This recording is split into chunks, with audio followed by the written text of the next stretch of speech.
Hey there, it's Kate Swoboda, also known as Kate Courageous. I'm the creator of YourCourageousLife.com, the director of the Courageous Living Coach certification at TeamCLCC.com, and author of the book, The Courage Habit. In my continuing quest as a multi-potentialite, I also talk about teaching the teachers over at Facilitate with Impact. And now I'm the host of a new podcast, the Your Courageous Life podcast. We're going to talk about going after what you want and living a more courageous, emotionally resilient life. I might drop a couple of F-bombs, so don't listen with your kids in the back seat. And here we go. So today I'm going to be talking about how to be softer. And I've already recorded another podcast episode that's about how to be tougher. And I'm not sure which one I'm going to have go live first yet. But for now, here we go. Just know, today, talking about how to be softer. And in another episode, you're going to hear me talk about how to be tougher. I thought I'd open up with a story. When I was getting the courage habit out into the world, I was thinking about how I wanted to go about that process. And of course, I know of any number of different ways that one can market oneself and launch a book into the world and all that good stuff. And what I noticed was that most of the ways I was thinking of marketing myself, I was going, okay, so should I do some Facebook ads? Should I do a 7-day challenge with an email prompt every day? Should I do, I was going through all these things, and some of the options just felt like they weren't me. Some of them just felt like a lot of effort and not a lot of fun. And the idea of stacking up a lot of those in a row just wasn't really appealing to me. And I one day was going, well, if I could market in any way that I wanted to let everyone in the world know, like, hey, this book I wrote is being published with a traditional publisher, The Courage Habit. Let's all be, develop these habits that the research indicates will help you to live a more courageous life. And I thought, well, if I could just do anything, what would I want to do? And I thought, well, I just want to talk with people about it. And then that was when I went, oh, okay, so I'd like to do some podcast interviews, and also I would like to go on book tour. And the downside of podcast interviews and book tours is this: asking people to have you come to their store for the book, or asking people, can I be a guest on your podcast? So in essence, pitching yourself out. And I am a human being, and pitching myself out is not particularly my favorite thing to do. I get in my head about like, oh, I don't want to bug this person. And also like, I don't want to, I like want to pitch myself, and I want the person that I'm pitching to see that I'm genuinely interested in service. I'm not just trying to like hog a spotlight on their podcast or in their store. Like, I really want to show up and provide something useful for listeners or participants. And like, I want to get that across. And I also want them to know that it's worth their time. But then I don't want to write the pitch that's like all slickster, ew. So the whole neuroses of pitching yourself out, and no, I am not big enough. If you're wondering, well, why don't you just hire someone to do that? I'm not big enough to hire someone to do that at this stage in my career. So here I am, and I'm like, all right, I'm going to have to flex that muscle, my courage muscle. And I did. And I began, I worked with my VA to send out the pitches, but I was writing the pitches, and I was, coordinating all the things, right? And pretty quickly, I got some great yeses. And if you check out the Your Courageous Life page, or if you just search for The Courage Habit or my name in iTunes, you're going to find a whole lot of podcasts that I was on. And it was just such a blast, and had a book tour and went to, I think 7 different cities, and had so much fun at many of them, and a very welcoming reception at many of them.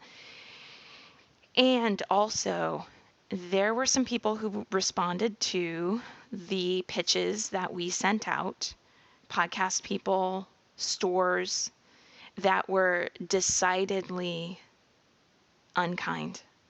And the experience of sending out these pitches and getting some of these responses actually like changed the way I talked with my team about how we respond when people email us. And I have a company manual that I've been passively working on for about 2 years, and all the little bits, kind of get put into place so that when someone new comes onto our team, they will have a sense of what we're about and how I like to have things handled just in general. And after that experience of pitching myself out to bookstores, pitching myself out to podcasts, and seeing some of the emails that my VA got in response, it was like, okay, I'm going into the manual right now, and I'm writing a section right now on graciousness. Because it is an incredibly vulnerable thing to be putting yourself out there and basically saying like, hey, can I fly to your city and try to get a crowd to come to your bookstore? And I mean, if I'm really just going to use the correct word, the way I was treated by some bookstores was just outright rude, outright. One would hope you would not speak that way to me if I was a human being standing in front of you. And don't get me wrong, we've all been there. I'm not perfect. I've written the shitty email before, trust me.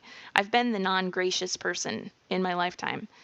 But it just really, I think because of the condensed time period in which so many pitches were going out in such a short amount of time, when a couple of really rude pitches or really rude responses to a pitch would come back, I went, okay, right now going into my company manual, and I am writing for every contractor or employee that I might ever work with, graciousness is the name of the game.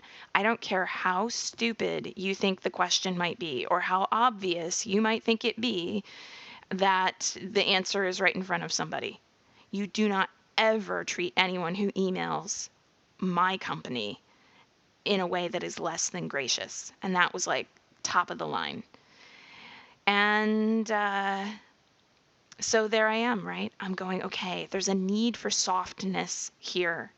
And I really had this feeling of like, it is no skin off anybody's ass to just take a second, slow down, and be kind. You can say no and still be kind. Okay, so there's all that context, right? Right about this time, I also get an email from someone that I have really not ever had much communication with, and they're asking for a favor. And the favor that they're asking, as soon as they're asking for the favor, it's one of those things where it's like, okay, like they're asking for a favor, but they're kind of trying to worm me into a corner with it, if that makes any sense. They're kind of trying to ask for something that they know I could be in a position to deliver, and they're setting it up in such a way that it feels a little manipulative. Like I'm only going to be considered a nice person if I deliver. And that didn't feel good to me. And yet I had just had this experience several times where my own requests felt very vulnerable, and I really wanted to practice what I preach, and I wanted to walk my talk. So here I am, and I've got this request that I'm looking at it, and my wise woman self is kind of going, yeah, this isn't in integrity, actually. And so I start typing up this whole response to it, and I am working overtime. I'm in the middle of a book launch, and I'm like typing up this whole response to this request that is like multiple paragraphs, and I'm going to tell this person no, but I'm going to tell them in great detail why I'm saying no. And before I hit send, I reach out to the woman that I've been coaching with for a good 6 months now, Leanne Raymond. Go, run, do not walk. Go over to Leanne Raymond, check her out, and I say, will you look over this email before I send it out? I was about to send it, but what do you think? All right, so she says, I think you asked me if you should send out this email because you're not feeling totally comfortable about sending out this email. And there's a reason for that. So let's talk about why. And we have this whole coaching session where what ends up happening is I sort of go, not sort of, I totally am bawling. I'm crying. And I think what I was crying in that moment were some of the tears for that I just hadn't fully felt when I had gotten via my virtual assistant some of these crappy responses to pitches we'd sent out. And it's just it's an emotional time and a lot's up when you're getting a book out into the world. And the thing I said to her was, why not send this and just take a moment to be gracious? And she kept going, well, there's a reason you're hesitating. And why let this siphon off some of your energy? You can say no, but without going into all of this stuff. And that is the story that I'm telling when I start talking on a podcast episode about how to be softer, because I think that this is one of the hardest parts about being softer. It certainly is for me. It's that when you start getting softer, especially if you are far more practiced, as I am, at getting the defensiveness up or the righteousness up. I mean, I am way more comfortable going into when I don't like something. I'm going to tell you what you have done wrong and you need to back the fuck off than I am. I'm so devastated and hurt by what you just said to me. And that's for a whole host of reasons. It is so much easier for me to start dropping F-bombs than it is for me to go into softness. And I think that when you are learning what I am learning about becoming softer, that I think is universally true based on the things I've been working on with clients as well, is that when you are becoming softer, when you are letting more softness in, the complication is that until discernment kicks in, all sorts of things will penetrate. Until discernment kicks in. And there's no way that I've ever found to learn discernment other than fucking up discernment. You don't know the first time you start dropping that guard and really being softer. You don't always know at the beginning who's trying to manipulate you or who is the person that it's worth being vulnerable with. And that's a really, really tricky thing, especially when you've found that it's an effective strategy to have your defenses up and start dropping the F-bombs. I mean, let's be real. That is on some level a very effective strategy for life. If I want somebody to know you don't mess with me, and I know how to give them that look, and I know how to use that tone of voice, and I know how to articulate my words that lets them know, like, hey, I got a voice, and I'm not afraid to use it, and I'm going to say something here. Well, the con of it is that when that's the only tool that you're pulling from your toolbox, a hammer for all intents and purposes in this metaphor, when the hammer is the only tool you're using from your toolbox, it becomes a really limited toolbox. And if you overuse any hammer, you will make walls come crushing down. And I've known that pain too. I've come out with my hammer and I've used it and overused it. And I've ruined relationships. I've assumed negative things about people and it was a complete story. I have lost opportunities. And so one of the things I'm trying to integrate more of into my life is softness. And when any of us, when I are trying to bring in more softness, until discernment fully kicks in, the door becomes open for all kinds of things to penetrate.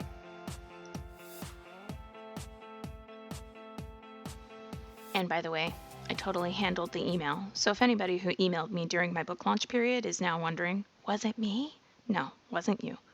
So what do you do when you're wanting to let more softness in, and yet you know that until your discernment gets more finely honed in that area, you run the risk of being manipulated, walked on, people pleasing too much, bending too far in a direction that you really don't want to go in. In other words, letting someone get away with some shenanigans.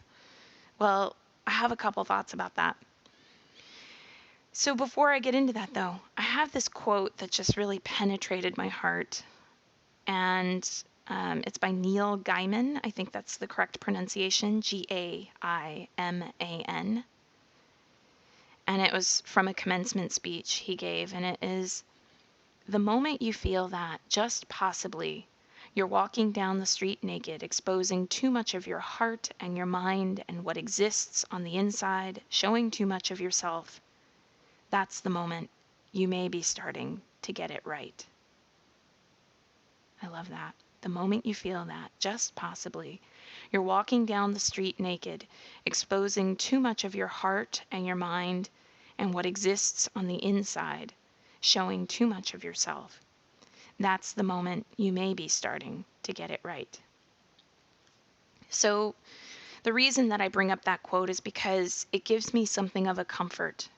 Because as I think about in my own life how I'm going to step into more vulnerability or more open-heartedness, more softness, one of the things that that quote does for me is remind me that the act of stepping into the vulnerability, the softness, is its own reward.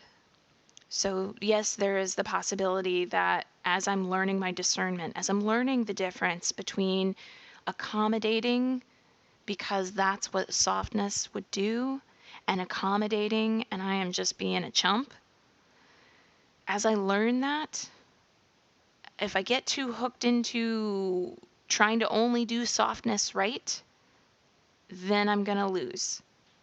If that is my goal, doing it right, then I'm going to lose.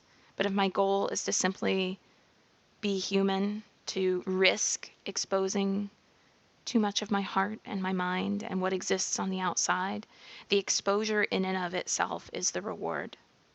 It's a way to be truly known, even at the same time that it opens oneself up to criticism.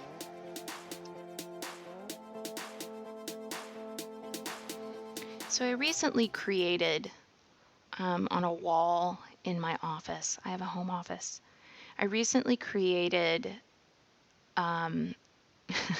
I was thinking about all the different times that my fear has taken me in the direction of thinking that something wasn't going to work out, and all the gross feelings that can accommodate that, that can accompany that and accommodate that. And I was thinking about all the ways in which externalized success only really matters if something internally is doing well. So for as much as it has been the biggest dream of my life to publish a book, it's something that if you'd asked me when I was a little girl what I would have wanted to do, I would have said, I want to write and publish books. At the time, I wanted to illustrate them as well. And what I've noticed in the publishing experience, which has taken a couple years, is that every single time I have any inclination to go over into metrics or counting numbers or paying attention to attention or thinking that it should have turned out a certain way, I am decidedly unhappy. And this is really worth noting because I think all of us have this impulse within ourselves where we go, here's my big dream. Here's the thing that I really want to do with my life, or that always seemed like it'd be a lot of fun. If I could get the opportunity to do that thing, my life would be so amazing. And then, of course, we hear people who have created success in their lives or who have made a lot of money or who look like they have it all. And they go, look, like success, happiness, it's all an inside job. And then we look at those people and we go, well, how about I'm as rich as Oprah? And then I'll believe everybody who says that success is an inside job or happiness is an inside job. Like, first, just let me have the thing that I want, and then I'll believe you. And I've always, on some level, and in part because, this is the great blessing of being able to ride sidecar to people's lives as a coach. I've talked to hundreds of people over the past decade. having very real, very intimate conversations about who they are and what they want, and being right beside them, and going through my own journey at the same time of how we all define success for ourselves or define happiness for ourselves, and where we get stuck thinking that something's going to make us happy that doesn't make us happy, all the things, okay? And here I am, and this is my big dream, to publish a book.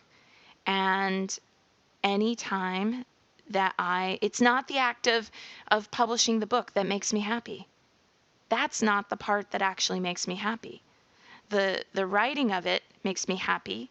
The fulfillment of a childhood dream makes me happy. I had some meetings with my publisher where I got to meet the team and the people behind the book, and I enormously enjoyed getting to meet people. And I loved having conversations about the courage habit on podcasts. I loved the opportunity to talk to crowds of people whenever I was on book tour. But anytime I was caught up in sales, metrics, attention, numbers, comparisons, because other people's books came out the same week as mine, anytime I got caught up in that stuff, man, oh man, was I decidedly unhappy. So nothing really hit the point home that happiness is not about the external accomplishment. If you think success, or you think hitting that benchmark is going to be like the thing that delivers unto you everything you've ever wanted, you are in for a rude awakening. And one of the gifts that I feel I brought to this book, Getting Out There journey, is knowing that already. And even knowing it already, there was still a part of me, and still can be sometimes a part of me, that is super hooked into the metrics and has to rein myself back. All right, now what does that have to do with softness? Control. My entry point for being softer has been really letting go of control, which, I mean, Iyanla Van Zandt says that control is the number one human addiction, and I believe her. I think that when we're softer, we risk being fully known, and it is a risk because we lose control. We don't have any control over how our softness is received. And the thing is, softness gets portrayed as weakness. In the other podcast I've recorded on how to be tougher, I talk about how when I say tougher, most people are going to think that I'm talking about unkindness. I'm talking about like a power over, a toughness that's about callousness. And I'm certainly not talking about that. I'm talking about toughness that's about integrity and a kind of warrior-like mental fortitude in approaching your life and going, I declare sovereignty over my life. And with softness, I'm talking about not weakness, but acceptance, and that acceptance of who we are, and having compassion for others as well. If you really think about it, the softness to allow yourself to live with an open heart in a world that is fundamentally out of control. It's this Buddhist concept of groundlessness. We're always trying to get the ground underneath our feet, but we are essentially groundless. There's nothing that's a guarantee. This ideal of being softer in a world that is fundamentally out of control, open-hearted, and letting ourselves be known in all of our loveliness and all of our foibles, to have compassion for people who really need it so badly but are behaving in ways that are abhorrent, to walk with this kind of softness, that's hardly weakness. In fact, it's one of the strongest and most courageous ways to live. If anything, I have come to the opinion that coming straight out of the gate with this impenetrability and this back off kind of an attitude, that to me seems weaker these days. I enormously admire the people who know how to really drop into that level of total, soft, unconditional, positive regard, yet also hold a boundary. And the boundaries, that is the biggest work I've been doing with my coach. How do I be soft? How do I learn my own discernment around softness? And how do I practice boundaries in a way that is self-preserving for everyone, myself and others?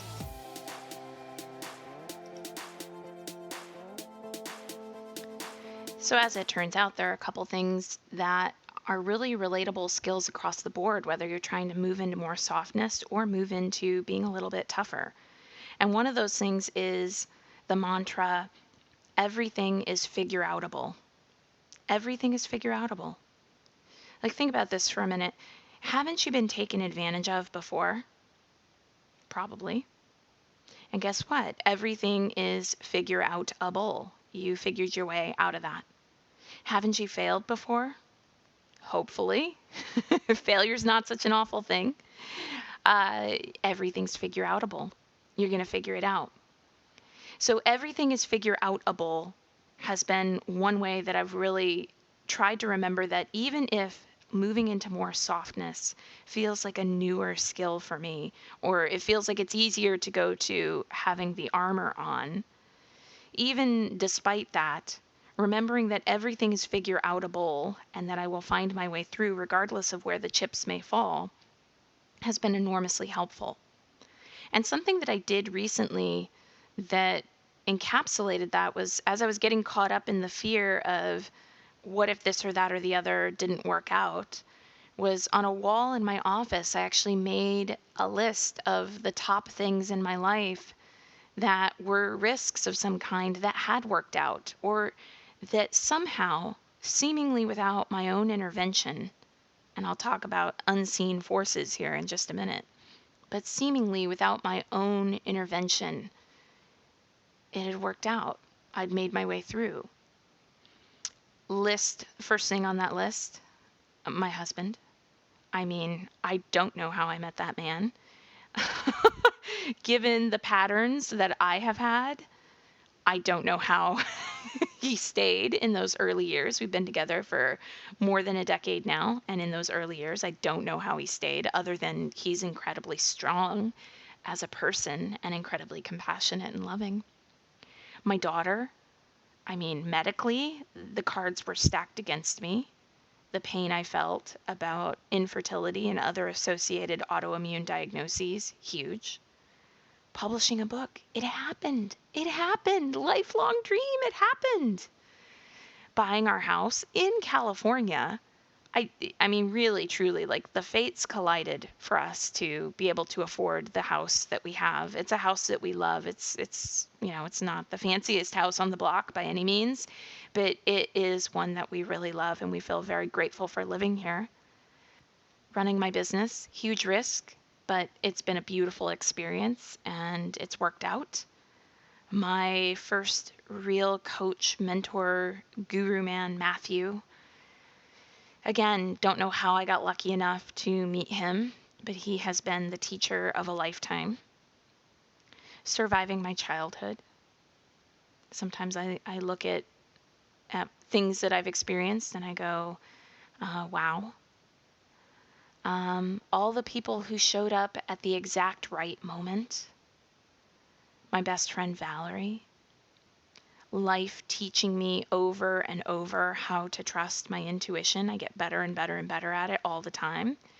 And by the way, how did I get better at that? Failing. Not listening to my intuition. It's the discernment thing. The best way to learn discernment is through accepting that you're going to fuck up discernment. There's just really no way around that. That time I spent a whole summer in Italy, I'm kind of like, really? I managed to save enough money. This is like before I had a business or I was on a teacher's salary. I managed to save up enough money to spend a whole summer in Italy? Yeah, I did. Finishing a half Ironman, which for those of you who don't know, half Ironman is a triathlon. It is a 1.2 mile swim, immediately followed by 56 miles on the bike, immediately followed by a 13.1 half marathon. 13.1 mile half marathon. And I did mine in like 8 hours and 23 minutes, aka I'm slow. There are people who do what I just described in like 6 hours. The pros do it in like, I don't know, 4 or something. But I did it.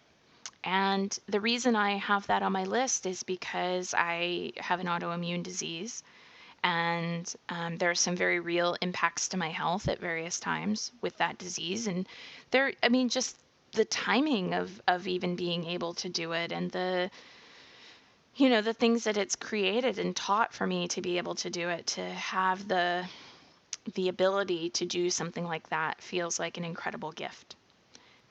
So I don't share that list to go, oh, look how great my life is. I share that list because there have been a number of factors that I would point to: biochemical factors, health factors, lack of access to money or time or resources, abusive behavior that I've encountered, times when I was just mentally down and out. And I go, if those were the only things going on, I just don't understand how any of the good things would have happened. If I just go, hey, yeah, these are my circumstances. Based on the circumstances that I have, here's what's possible to create. I don't think I would have been able to create any of these things. And in fact, I don't put the responsibility for that creation solely on my shoulders. Part of my softening has been recognizing unseen hands.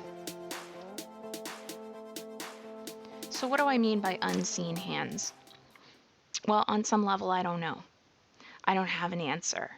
The part of me that has always prioritized pragmatism and intellect goes, oh, come on, not more of this woo-woo.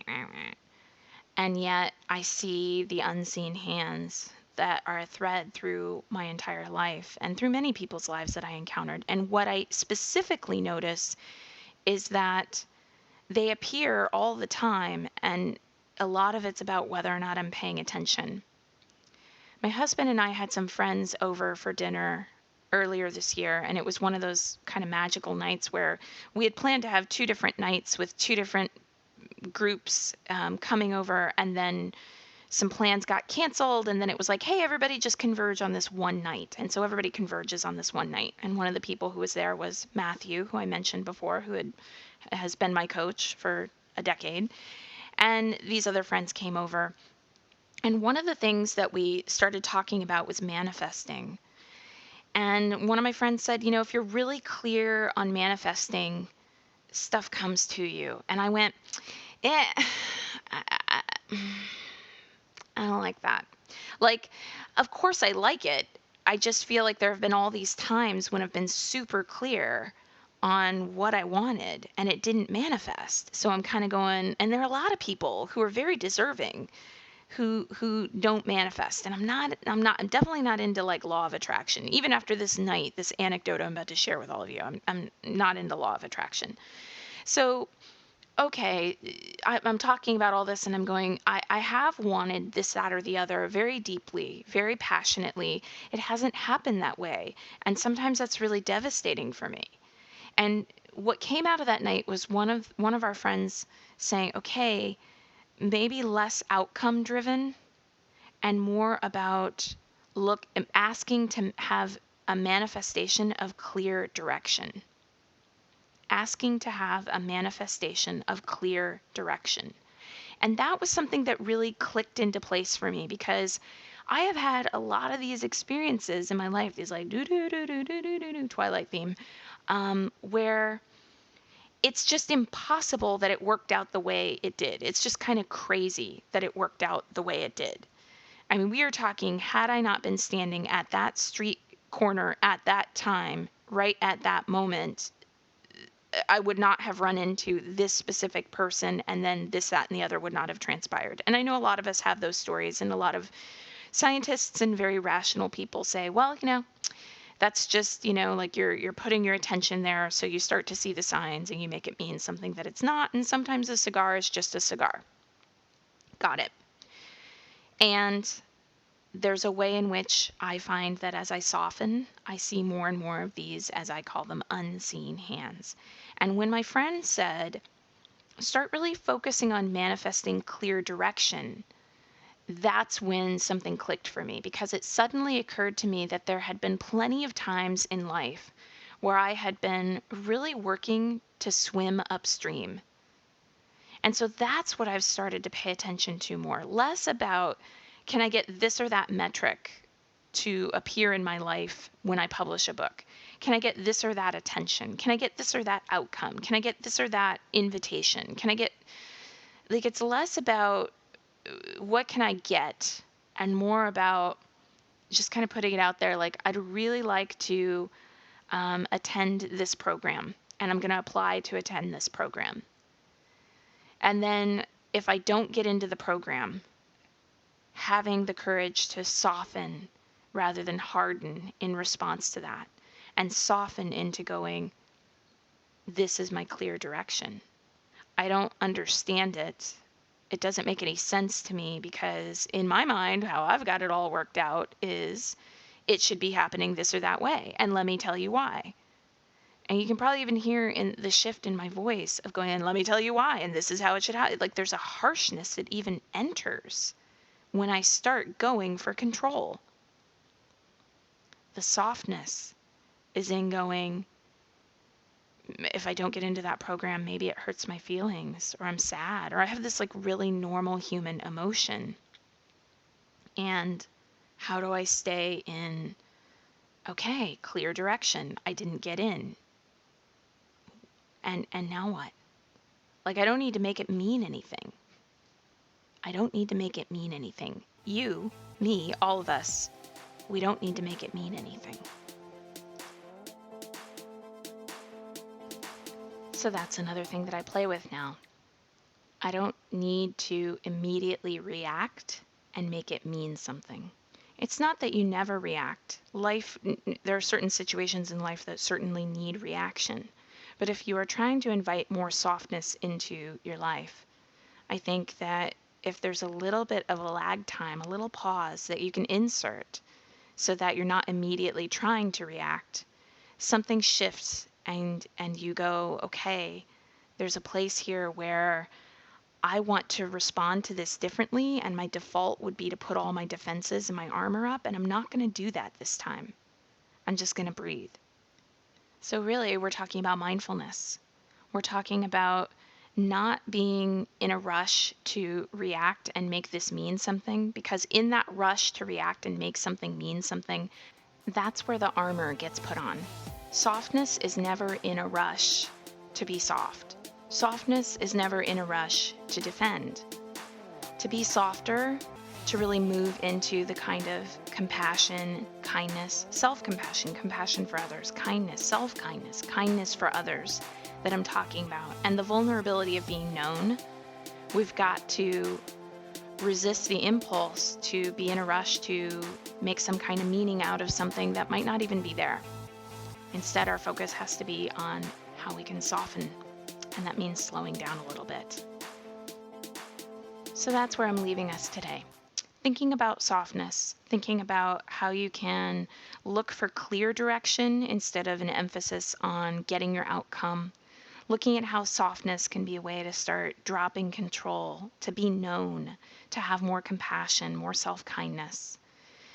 Graciousness, still think it's highly underrated and worth all of us thinking about whenever we are responding to people's requests. And yet also noticing the places where, as we're learning and as we're growing, discernment's going to take some time to kick in. So as you're softer, don't get hooked by the fact that you're going to have missteps. You're going to have people who take advantage of you as you're trying to become softer. Softer isn't weaker, just like toughness is not unkindness. Softer is not passivity. Softer is about not rushing to shape something into something that it might not be. Softer is about slowing down. It's about mindfulness. And it's about allowing yourself enough space to truly have discernment about yourself and your life and how you want to respond to what comes up in life. And of course, the unseen hands. I know that they sound woo, and I don't totally know how to explain even what I'm talking about with unseen hands. I just know that there's some place where they are there, where they exist, where there's something bigger than we can conceive of around us. And the more you pay attention to that and start looking for the signs that there's a clear direction pointing you here versus not over here, the less you're going to be swimming upstream, and the more grace you're going to feel, the more softness you're going to feel.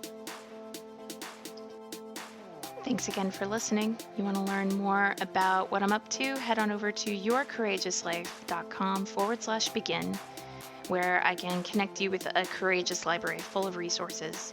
You can also join the private Courage Habit Facebook group. Just search for Courage Habit on Facebook. I'm over on Instagram as Kate Courageous. Love to connect with you over there. And in the meantime, looking forward to putting out more podcast episodes. And if you have any questions that you would love for me to offer an answer to or some thoughts on in an upcoming podcast, please do reach out to me, because I would love to answer your questions and give you a little riff on courage as it applies to a whole host of topics.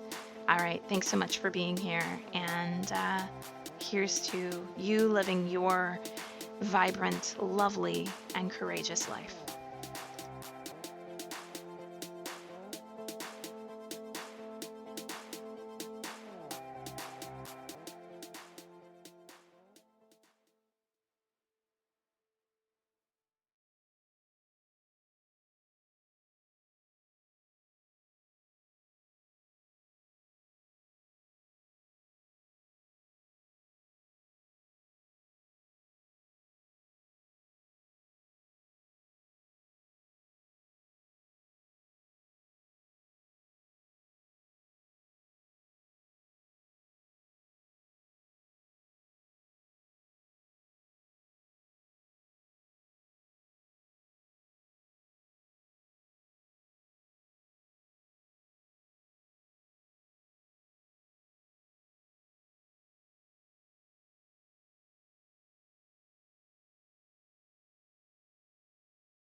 Definitely a lot less scar tissue with my husband, probably a lot faster progress in my business at various points. I mean, oh my goodness.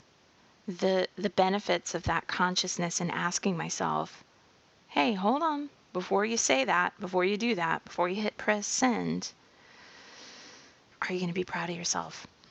Big question to ask. So here we are, all right? Lots of stuff to think about around what does it really take to change?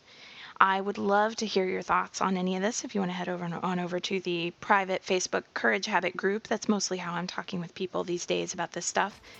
I would so appreciate it if you'd write a little iTunes review. Helps more people to see the podcast, and I'm kind of wanting some of these ideas about making a better world and better lives to get out there. And the 5 minutes that you take to put a little podcast hello out there can help that to happen. Thanks for sticking in for this extra long episode of the Your Courageous Life podcast, and can't wait to talk to you next time.